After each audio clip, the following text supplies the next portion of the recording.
네, 안녕하십니까. 오늘은 우리 8분 의법출생분에 대해서 공부하겠습니다.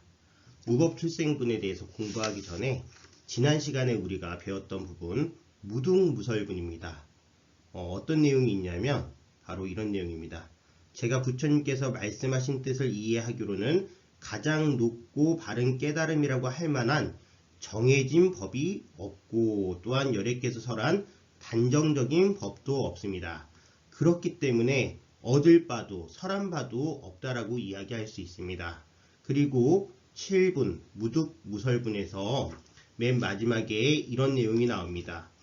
그것은 모든 성현들이 다 무위법 속에서 차이가 있는 까닭이다. 여기서 우리가 얘기하는 성현이라는 분들은요, 나중에 나올 겁니다. 수다원, 그리고 사다함, 아나함, 아라한간을 얻으신 분들입니다. 이런 분들이 우리가 알고 있는 이념법, 즉 유의법 속에서 차이가 있는 것이 아니라 부처님의 법, 무한한 법, 단정적인 법이 없는 그 법 속에서 차별이 있다라는 얘기입니다. 오늘은 이어서 의법출생분, 제목은 모든 법이 이 금강경으로부터 나왔다라는 겁니다. 내용을 먼저 읽겠습니다. 수불이여, 그대 생각은 어떠한가? 어떤 사람이 삼천대천세계에 칠부를 가득 채워 보시한다면 이 사람의 복덕이 진정 많겠는가? 수불이가 대답하였습니다. 매우 많습니다. 세존이시여. 왜냐하면 이 복덕은 바로 복덕의 본질이 아닌 까닭에 여래께서는 복덕이 많다고 하셨기 때문입니다. 다시 어떤 사람이 이 경애의 사국에만이라도 받고 지니고 다른 사람을 위해 설해준다고 하자. 그러면 이 복이 저 복보다 더 뛰어나다. 왜냐하면 수불이여, 모든 부처님과 모든 부처님의 가장 높고 바른 깨달음의 법은 다 이 경에서 나왔기 때문이다. 수불이여, 부처의 가르침이라고 말하는 것은 부처의 가르침이 아니다. 라는 내용입니다. 그렇다면 제8분 의법출생분에서 제가 꼽는 가장 중요한 문구는 무엇일까요? 바로 이겁니다. 일체재불, 극재불, 안욕따라 삼약삼불이법, 개종착용출입니다. 네, 읽어보겠습니다.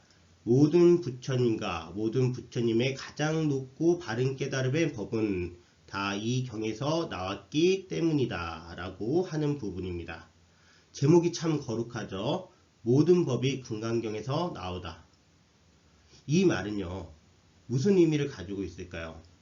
분명히 의미가 있습니다.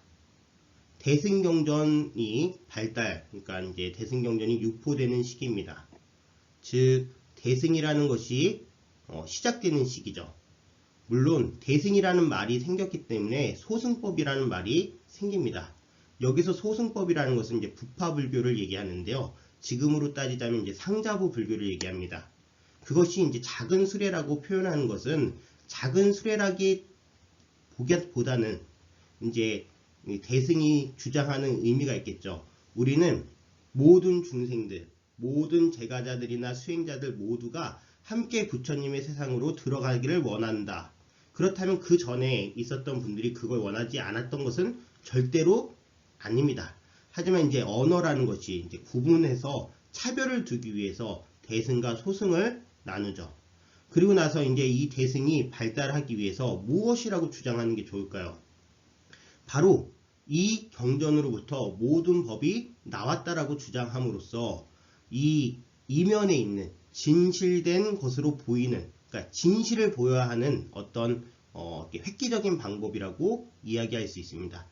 진실이라는 것은, 즉 금강경에서 얘기하고자 하는 진실이라는 것은 바로 모든 관념으로부터, 모든 고정된 상으로부터 우리가 어떤 수행을 해서 그 결과치에 집착하는 모습이라든지, 또는 수행자가 어떤 대상에 집착을 해서 거기에 빠져든다라든지, 또는 영원한 자아가 있다라고 주장하는 그런 모든 것들을 탈피함으로써 대승으로 나아갈 수 있기 때문에, 즉 모든 중생들을 완전한 열반에 들게끔 할 수 있고 그 마음을 다스릴 수 있기 때문에 이러한 주장을 할 수 있는 겁니다. 대단하죠? 대단한 자부심입니다. 모든 법이 금강반야 바라밀경으로부터 나왔다. 그런데 내용을 다시 한번 볼게요. 이런 말이 있습니다. 어떤 사람이 삼천대천세계에 칠보를 가득 채워 보시한다면 이 사람의 복덕이 진정 많겠는가?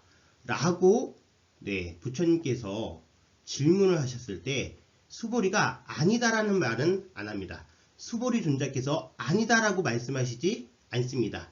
그런데 매우 많지만 이것은 복덕의 본질이 아닌 까닭에 여래께서 복덕이 많다라고 이야기하셨다라고 말씀하십니다. 이것은 바로 우리가 알고 있는 유의복입니다. 유의복은 복진 타락입니다. 즉 복이 닿으면 끝없는 나락으로 떨어지게 되어 있습니다. 쓰면은 사라지게 되어 있습니다. 나누면은 없어지게 되어 있습니다.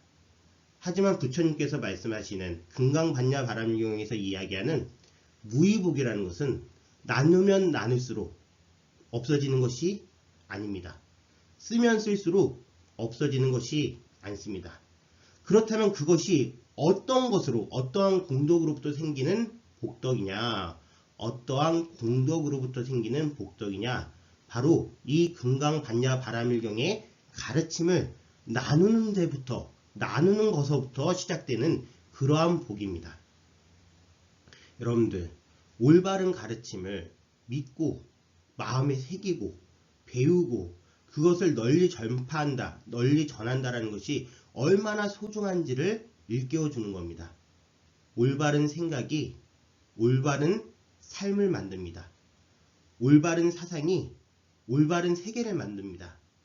그러면서도 우리 금강반야 바라밀경의 가장 우수한, 가장 뛰어난 언어 방법이 여기 있습니다. 무엇이냐면 바로 수보리여, 부처의 가르침이라고 말하는 것은 부처의 가르침이 아니다라고 뒤에 나옵니다. 수보리, 소위 불법자, 즉비불법. 이 세상의 어느 경전 중에, 이 세상의 어떠한 종교 중에 가장 최고의 권위자, 그 종교의 창시자라고 할 수 있는 그러한 분의 말씀을 이렇게 부정할 수가 있을까요? 그런데 그것이 가능한 이유가 있습니다. 금강반야 바라밀경에서는 우리가 항상 그렇습니다.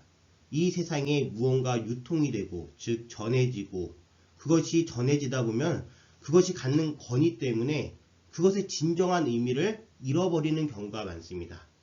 부처님께서 초기 경전에서도 말씀하셨고, 그리고 많은 니까야에 나오는 내용인데요.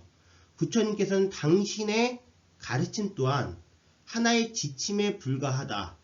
달을 보는 손가락에 비유하시고, 그리고 강을 건너는 땡목에 비유하십니다. 그것은 목적이 될 수 없습니다. 그것은 수단입니다. 우리가 달을 봤으면 달을 본 그 자체로 끝나는 겁니다. 강을 건넜으면 그 강을 건넌 그 자체가 바로 끝입니다. 거기에 필요했던 도구들이나 수단들은 이미 도구와 수단에 불과합니다. 그렇다고 의미가 없는 것은 아닙니다. 우리가 그 방법을 통해서 달을 받고 그 방법을 통해서 강을 건넜습니다. 그렇지만 그리고 나서는 깨달음의 세계에서는 거기에 얽매일 필요가 전혀 없습니다. 그렇기 때문에 여기 이 의법출생문에서 부처님께서 복덕에 대해서 말씀하시면서 이 경전의 가장 중요한 내용만이라도 수지독송하고 그것을 위타인설, 즉 남들에게 전할 수 있는 복이 매우 크다라고 말씀하실 수 있는 겁니다. 말씀하실 수 있는 겁니다. 거기에 덧붙여서 우리 또 진짜 금강반야 바라밀경의 가장 우수한 외연의 학자, 부처의 가르침이라고 한정하는 순간, 단정하는 순간 그것은 부처의 가르침이 될 수가 없습니다. 옛날에 뭐 우리 그 이제 선어록의 조사 스님들이 부처도 부수고 뭐 이렇게 하는 얘기가 있습니다. 근데 이제 그것을 어떻게 바라봐야 되느냐? 부처님은 당연히 위대한 존재고 존경스러운 분입니다. 하지만 그분이 갔던 길이라고 해서 우리가 그것을 꼭 그대로 이렇게 이제 한정되게 생각할 필요는 없다라는 겁니다. 깨달음의 길은 무수한 방법이 있습니다. 부처님이 되고자 하는 길은 무수한 방법이 있습니다. 하지만 그 방법 중에 가장 중요한 건 지혜와 공덕을 함께 쌓아야 한다는 겁니다. 자, 오늘 의법출성분, 즉 모든 법이 금강경에서 나오다에 대해서 공부했습니다. 네, 오늘은 제가 가사를 좀 잠깐 어디 맡기는 바람에 수선이 좀 필요해가지고 그래서 오늘 가사가 없이 촬영을 했습니다. 넓은 이해 부탁드리며 오늘 수업은 여기서 마치도록 하겠습니다. 감사합니다.